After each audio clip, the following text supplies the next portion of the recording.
देखेंगे सेक्शन 17 जो बात करता है सेल बाय सैंपल के बारे में। सेल बाय सैंपल के बारे में बात करता है, तो अब हम देखते हैं।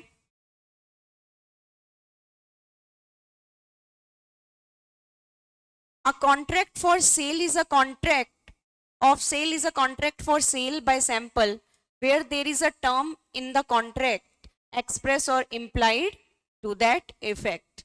ठीक है, एक कॉन्ट्रैक्ट ऑफ सेल में कॉन्ट्रैक्ट फॉर सेल सैंपल कब कहा जाएगा? जब उसके अंदर टर्म होगी। कॉन्ट्रैक्ट में जब तुम्हारे टर्म होगी कि सेल बाय सैंपल है, तभी तो उसे सेल बाय सैंपल मानोगे। क्योंकि कैसे कोर्ट में जाके प्रूव करोगे, जज के सामने जाके केस फाइल करोगे कि जज साहब मेरा जो कॉन्ट्रैक्ट था वो contract for sale of sample था, लेकिन सेलर ने मुझे कॉन्ट्रैक्ट जो है जो भी गुड्स दिए हैं वो सैंपल के अकॉर्डिंग नहीं दिए हैं, so that's why I am sewing him. तो अब मेरा जो भी एंटाइटलमेंट बनती है मुझे दे दो।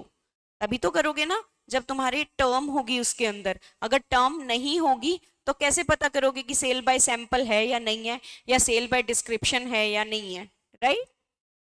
ठीक है, in the contract of for sale by sample there is implied condition.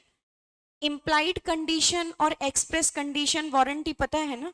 Express condition warranty जो तुम्हारे कॉन्ट्रैक्ट में दी गई है वो एक्सप्रेस कंडीशन और वारंटी है, जो एक्ट में दी गई है वो इम्प्लाइड कंडीशन और वारंटी है। आपकी जो इम्प्लाइड कंडीशन और वारंटी है इस एक्ट में दे रखी है, वो आपके एक्सप्रेस कंडीशन और जो वारंटी है उससे क्या नहीं होनी चाहिए? कॉन्ट्राडिक्ट नहीं होनी चाहिए। ये तो इंपॉर्टेंट चीज है ही ना, कि कॉन्ट्राडिक्ट होगी तो कैसे चलेगा? कॉन्ट्राडिक्ट नहीं होनी चाहिए। लेकिन आपका अगर कॉन्ट्रैक्ट में कोई चीज इसके अलग दिखा रखी है तो आपका कॉन्ट्रैक्ट ऑलवेज प्रिवेल। ये बात भी क्लियर है? ठीक है, चलो अब सेल बाय सैंपल है तो there is an implied condition. इसका मतलब ये है कि ये सारी इम्प्लाइड कंडीशन दे गई हैं। अगर इन इम्प्लाइड कंडीशन में से कोई भी कंडीशन फॉलो नहीं हुई तो क्या होगा? क्या होगा? बायर स्यू कर सकता है। स्यू कर सकता है या रेपुडिएट कर सकता है? रेपुडिएट कर सकता है, क्योंकि कंडीशन है। इम्प्लाइड वारंटी होती तो क्या कर सकता? डैमेजेस के लिए क्लेम कर सकता। समझ में आ रहा है? ठीक है, ये पढ़ा हुआ है तुम्हारा। क्या कहते हैं? The bulk shall correspond with the sample in quality. क्या इम्प्लाइड कंडीशन है? कि जो सेलर साहब जो गुड्स भेज रहे हैं वो सारे के सारे क्या होंगे? कॉरेस्पॉन्ड होंगे, जो भी सैंपल है उससे मैच करेंगे, राइट? कॉरेस्पॉन्ड करेंगे। ठीक है, ऐसा नहीं है कि सैंपल बायर ने कुछ और भेजा या सेलर ने सैंपल कुछ और दिखाया बायर को खरीदने के लिए। गेहूं खरीदने जाते हैं ना हम लोग, गेहूं खरीदने, तो सेलर दिखाता है ना, भाई साहब ये वाले गेहूं हैं, ये 2200 रुपए के हैं, ये 2300 रुपए के, ये 3000 के। ठीक है, तो अगर 3000 वाले दिखाए हैं और 3000 की हमने पेमेंट करी है गेहूं की, तो वो वीट 3000 वाले ही तो मिलने चाहिए ना। तो बल्क जो है, जो बल्क जो सारा सामान आ रहा है गुड्स, वो आपके सैंपल से कॉरेस्पॉन्ड होना चाहिए, सेम होना चाहिए, अलग नहीं होना चाहिए। ठीक है, buyer shall have reasonable opportunity of comparing the bulk with sample. अब सपोज करो बायर जो सेलर है वो सामान लेके आता है कि ये आपके गुड्स हैं, तो बायर को भी वो क्या दे?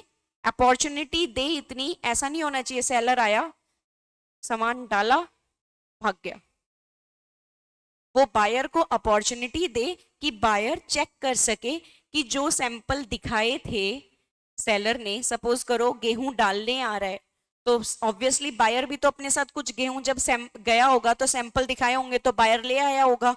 तो बायर भी अपने आप को, उसको भी अपॉर्चुनिटी मिलनी चाहिए कि वो कॉरेस्पॉन्ड कर सके कि जब मैं देखने गया था गेहूं को, ये वही वाले गेहूं अभी सेलर डाल के जा रहा है या डिफरेंट गेहूं डाल के जा रहा है।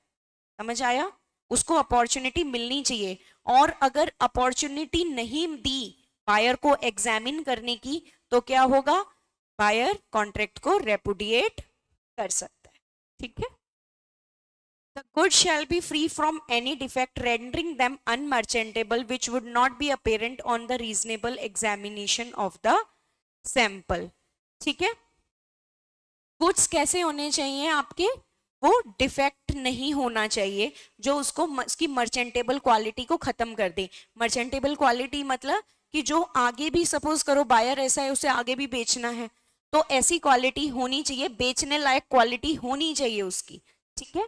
Which would not be apparent on reasonable examination of the sample, means आपके गुड्स कैसे होने चाहिए, ऐसे होने चाहिए जिसमें डिफेक्ट ना हो। और डिफेक्ट कैसा ना हो, पेटेंट डिफेक्ट नहीं होना चाहिए, ऐसा डिफेक्ट नहीं होना चाहिए जो आंखों से देखने से दिख जाए। अगर ऐसा डिफेक्ट होगा तो क्या होगा, फिर आप क्या कर सकते हैं, बायर रेपुडिएट कर सकता है कॉन्ट्रैक्ट। सब